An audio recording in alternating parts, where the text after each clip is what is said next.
Yeah.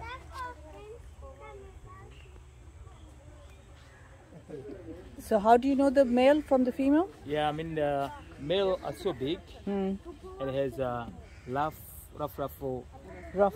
shell and the down has a long tail. See that one? Oh, Has long that's tail a male? down there. Yeah. Okay. And how do you know it's a female? Female has smooth shell and Yeah. short tail. Oh, okay. Oh, this one, like it's got a short tail. Yeah. Yeah.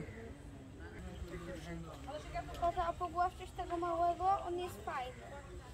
Tata, pogłaszczysz...